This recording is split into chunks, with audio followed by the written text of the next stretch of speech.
Viewers, আজকে আপনাদের সাথে শেয়ার করব ময়মনসিংহের বিখ্যাত জামাইয়ের চা, জায়নার মোড়ের। এটা হচ্ছে ময়মনসিংহের একটা মোটামুটি ফেমাস একটা চা।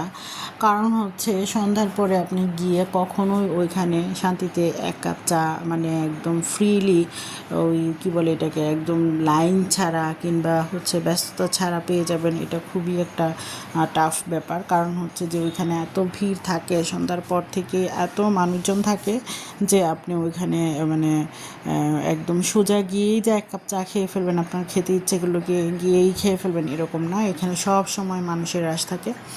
তো তারপরেও সেটা হচ্ছে যে আমরা যাই, যেহেতু মানুষ যায়, এত মানুষ ওখানে যায়, নিশ্চয়ই ওটাতে কিছু আছে।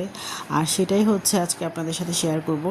কারণ হচ্ছে যে আমরা অনেক দিন আগে থেকেই ওনার চা খাই। তো হচ্ছে যে আমাদের বাসা থেকে একটু দূরে, তারপরেও আমরা যখন সময় পাই, শুক্রবার, বৃহস্পতিবার রাতে, শুক্রবারে, এই দুইটা দিনই বিশেষ করে বেশি যাওয়া হয়। এই দুই দিনই অনেক পরিমাণে ভিড় থাকে সন্ধ্যার পরে। আর আজকে যে ভিডিওটা করেছি সেটা হচ্ছে বিকালবেলার একটা ভিডিও।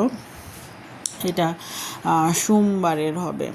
তো এদিন হচ্ছে যে ওনার এখানে একদম বৃষ্টি ছিল, বৃষ্টি মানে দিনও খুব অন্ধকার ছিল আকাশটা। তো এই জন্য হচ্ছে তেমন একটা ভিড় ছিল না যে মানুষজন কম ছিল আর কি, এক দুজন ছিল। আর দিনের বেলা ওনার এখানে হয়তো বা একটু ভিড় কম থাকে, হয়তো দিনের বেলা এলাকার লোকজন, আশেপাশের লোকজনই থাকে, আর বাইরে থেকে কেউ আসে না। তো সন্ধ্যার পর থেকে বাইরে থেকে আসা শুরু হয়। বিশেষত হচ্ছে বাইক নিয়ে মানুষজন এসে, গাড়ি নিয়ে এসে এখানে একদম, ওনার কিন্তু বসারও ওরকম স্পেস নেই।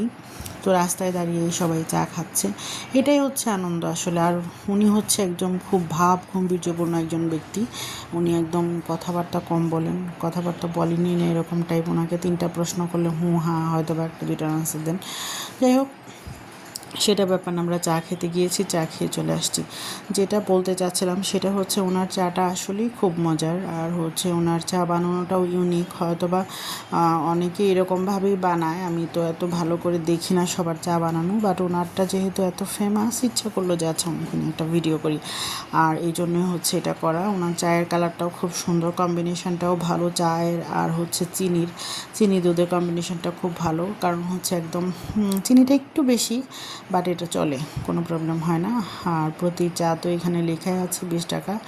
আর হচ্ছে যে এই যে একটা পাতিলে দুধ জাল হচ্ছে, এটা অনেকক্ষণ ধরে হচ্ছে। আর উপরে উনি ঘিও সেল করেন। তো ওনার ঘিটাও আমি একদিন এনেছিলাম, ঘিটাও খুব টেস্টি একদম। ওই কী বলে, নিজের হাতে ওঠানো ঘি যেরকম মজা, ওনারটাও ওইরকমই। তো আর হচ্ছে যে চাটার কথা কি বলবো, চাটা তো খুবই টেস্টি।